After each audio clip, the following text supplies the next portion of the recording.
Zeus was not born as the wise Sky King movies love to show.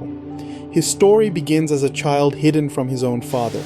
Cronus swallowed his children because he feared one of them would take his throne, so Rhea smuggled Zeus away to Crete and gave Cronus a stone wrapped like a baby.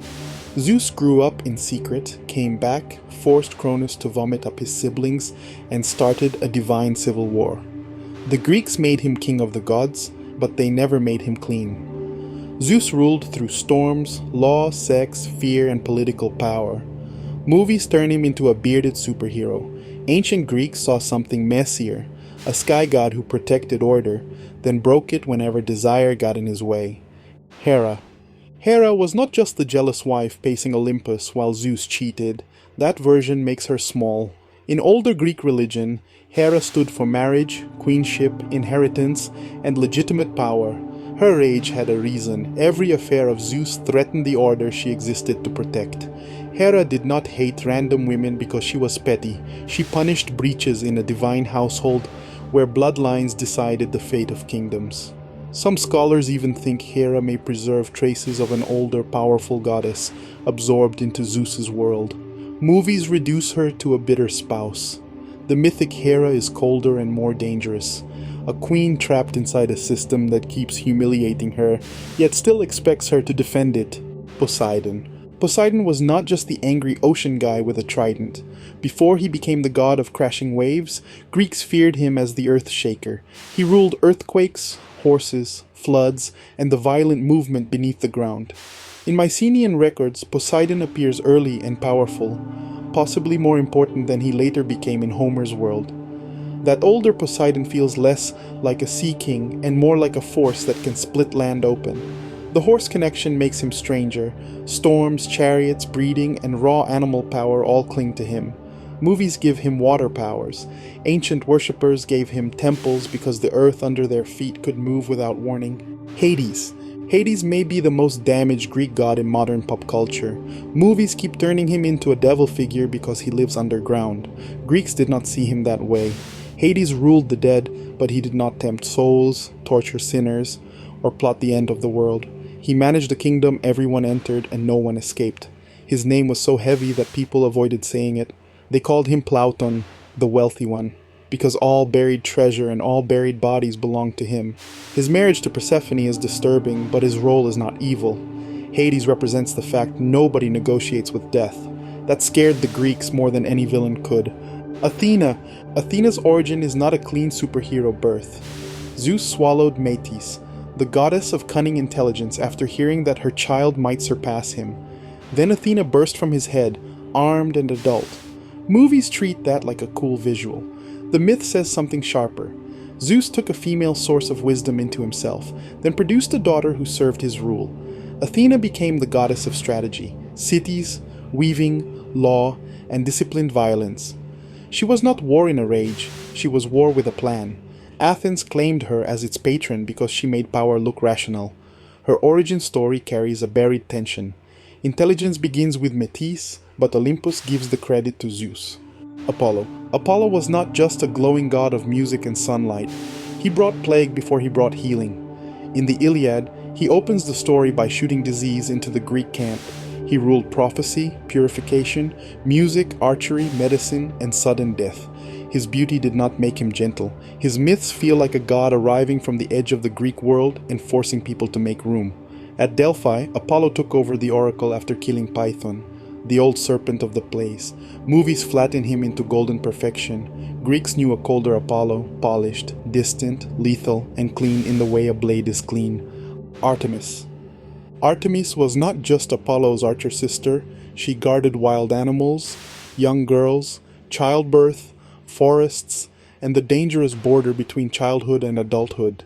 That combination feels strange now, but it made sense to Greeks who saw life as a series of thresholds. Artemis protected girls before marriage and could kill women in childbirth. She loved untouched places and punished anyone who crossed a sacred boundary. Actaeon saw her bathing and lost his human life. Agamemnon offended her and nearly lost his daughter. Movies turn Artemis into a wilderness warrior with a bow. Her older form is harsher. a goddess of the wild who protects innocence by reminding humans that nature does not forgive trespass. Aphrodite. Aphrodite did not begin as a soft romance goddess. Her origins point east toward Cyprus, Phoenicia, and older Near Eastern love and war goddesses like Ishtar and Astarte. The Greeks gave her two famous births. In one, she is Zeus's daughter. In the stranger one, she rises from sea foam after Cronus cuts off Uranus and throws his severed flesh into the water. That is not a love story. It is sex, violence, beauty, and cosmic succession mixed together. Aphrodite ruled desire because desire could wreck families, armies, and cities. Movies sell her as pretty and seductive. Ancient myth gives you something more dangerous, attraction as a force that makes even gods stupid. Ares. Ares was not the cool god of battle most action stories want. Greeks often disliked him. Athena represented strategy and disciplined war. Ares represented panic, bloodlust, noise, and bodies hitting the dirt. He was necessary but not admired. In the Iliad, Zeus calls him hateful because he loves conflict so much. Ares loses fights, gets wounded, and complains. That does not make him weak, it makes him honest. He is war-stripped of speeches and glory. Romans later transformed him into Mars, a more respected father of empire. Greek Ares stayed uglier. Movies make war gods look powerful. Ares reminds you that war also looks stupid, chaotic and soaked in fear. Dionysus. Dionysus is not just the party god. That version misses the terror. Dionysus was born from a dead mother, Semele, after Zeus revealed his true form and burned her alive. Zeus sewed the unborn child into his thigh until Dionysus could be born again. From the start, he belonged to broken boundaries. Male and female, life and death, human and animal, sanity and madness. His worship promised release, but it could also tear a city apart. In the Bacchae, people who refuse him do not get a lecture, they lose their minds. Movies turn him into wine and jokes. Greeks saw ecstasy with teeth. Hermes. Hermes did not start as comic relief with winged sandals. On the day he was born, he invented the lyre, stole Apollo's cattle, lied about it, and talked his way out of punishment. That is Hermes in miniature. He crossed borders, roads, markets, language, theft, trade, sleep, dreams, and the passage into death. He guided souls to the underworld because he could move between worlds without getting trapped. His cleverness was not noble or evil, it was useful. Merchants, thieves, travelers, and messengers all needed him. Movies make him fast. The older Hermes is smarter than fast, a god who survives because every locked door looks temporary. Hephaestus. Hephaestus was not just the ugly blacksmith in the corner of Olympus. His origin is a story about rejection and skill. Hera gave birth to him, saw his disabled body, and threw him from heaven. In another version, Zeus threw him down after Hephaestus defended Hera. Either way, he fell, broke, and built himself into power.